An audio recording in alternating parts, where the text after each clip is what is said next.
हाँ।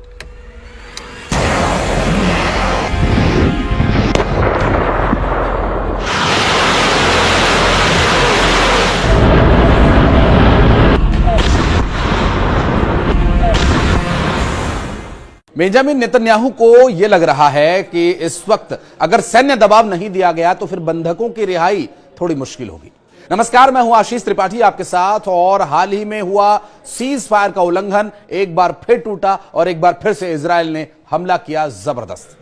Cease fire को लेकर हो रही चर्चाओं के बीच इजराइल ने एक बार फिर से गाजा पट्टी पर बड़ा हमला कर दिया और इस ताजा हमले में 400 से अधिक लोगों की मौत हो गई है, जबकि 500 से ज्यादा लोगों के घायल होने की खबर मिल रही है। अब सवाल यह कि जब युद्ध विराम को लेकर बातचीत लगभग अंतिम चरण में थी तो इजराइल ने अचानक इतना आक्रामक कदम क्यों उठाया? अब इस हमले के पीछे की मुख्य वजह क्या है वो भी आपको बता देते हैं। दरअसल इस हमले के पीछे की मुख्य वजह जो अब तक पता चली है वो है बंधकों की रिहाई।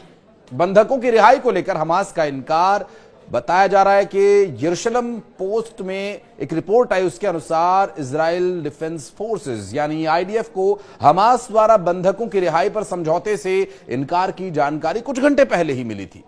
मध्यस्थों और बातचीत में जहां शामिल टीम से यह पता चला कि हमास समझौते के लिए तैयार नहीं है। हमास के डिफैक्टो नेता मोहम्मद सिनवार ने समझौते में अड़ंगा डाल दिया और अमेरिकी प्रस्ताव को अस्वीकार कर दिया। रिपोर्ट के मुताबिक अमेरिकी दूत स्टीव विटकॉफ ने इस बीते सप्ताह में कतर में एक प्रस्ताव पेश किया था। इसके तहत हमास को 5 जीवित बंधकों और मारे गए बंधकों के शव लौटाने के बदले कुछ हफ्तों के लिए सीज फायर की पेशकश की गई थी।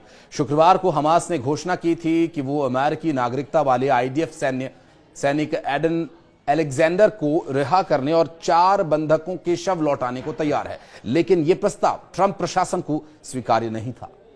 सोमवार देर रात इजराइल के प्रधानमंत्री बेंजामिन नेतन्याहू, रक्षा मंत्री इजराइल काट्स और आईडीएफ के प्रमुख लेफ्टिनेंट जनरल इयाल जामिर के बीच एक महत्वपूर्ण बैठक हुई, जिसमें इजराइल की सुरक्षा एजेंसी शिन बेट के प्रमुख रोनेन बार ने भी भाग लिया। और इस बैठक में रक्षा मंत्री ने और सैन्य प्रमुख ने सक्रिय कार्रवाई की अपील की और आखिरकार यह निर्णय लिया गया कि गजा में हमले जारी रहेंगे। और कुछ और सूत्रों ने यह बताया कि शिन बेट प्रमुख रोनेन बार ने यह सुझाव दिया था, डील में प्रगति न होने पर आक्रामक कदम उठा करके इजराइल पर दबाव डाला जा सकता है। इजराइल को उम्मीद है कि इस हमले के बाद अमेरिका मध्यस्थों पर दबाव बनाएगा और मध्यस्थ हमास को समझौते के लिए तैयार करेंगे।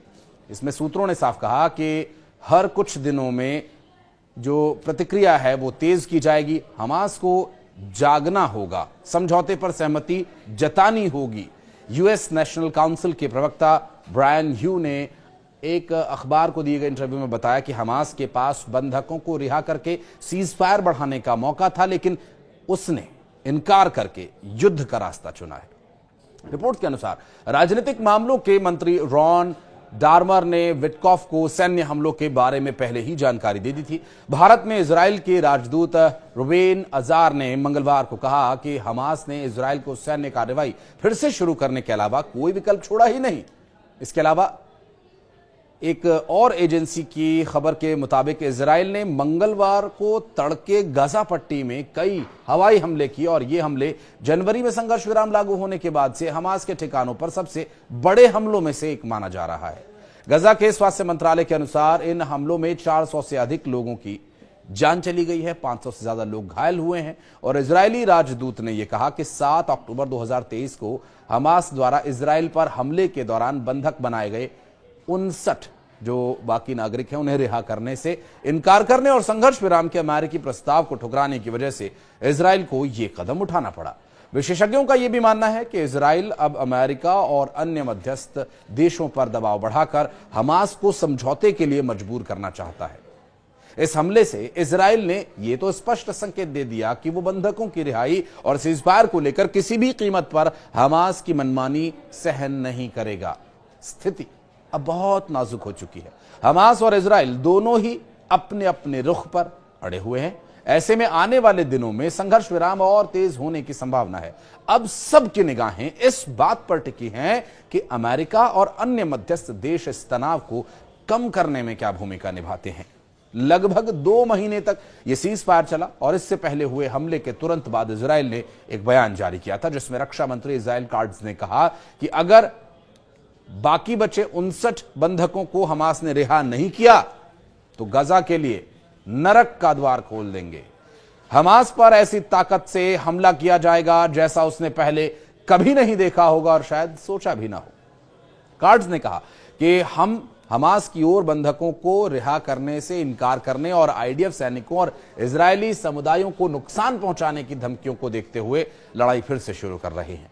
दरअसल इजराइल के प्रधानमंत्री नेतन्याहू हमास को छोड़ने के मूड में नहीं है, क्योंकि बंधकों को छोड़ने को लेकर फिर से विवाद शुरू हो गया और हमले को बढ़ाने को लेकर के नेतन्याहू ने संकेत भी दे दिया। और इजरायली सेना ने बुधवार को कहा कि उनके बलों ने मध्य और दक्षिणी गाजा पट्टी में जमीनी अभियान शुरू भी कर दिया है।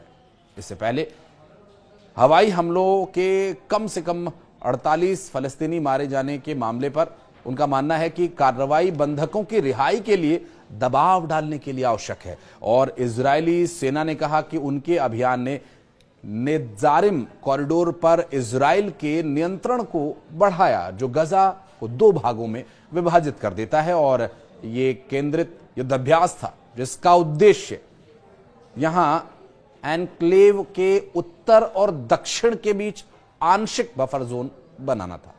फलस्तीनी उग्रवादी समूह हमास ने कहा कि जमीनी कार्रवाई और नेजारिम कॉरिडोर में घुसपैठ 2 महीने पुराने युद्ध विराम समझौते का नया और खतरनाक उल्लंघन है। इजरायली क्षेत्र में गोलीबारी की तैयारी का पता लगा। संयुक्त राष्ट्र ने कहा कि बुधवार को मध्य गाजा शहर में संयुक्त राष्ट्र की एक साइट और एक हमले में एक विदेशी कर्मचारी की मौत हो गई और 5 कर्मचारी घायल हो गए। गजा के स्वास्थ्य मंत्रालय ने हमले का श्रेय इजराइल को दिया, लेकिन इजराइल ने इससे इनकार करते हुए कहा कि हमास की एक साइट पर हुआ और उसने इजराइल क्षेत्र में गोलीबारी की तैयारी का पता भी लगाया।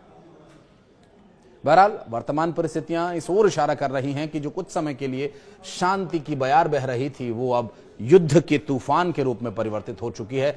लेकिन क्या वाकई इजराइल अपने बंधकों को छुड़ाने के लिए इस कदर मजबूर हो गया है, ये भी देखना अहम होगा। इस विषय पर अगर आप कुछ कहना चाहते हैं तो कमेंट सेक्शन में आपका मोस्ट वेलकम रहेगा। वीडियो अंत तक देखने के लिए धन्यवाद।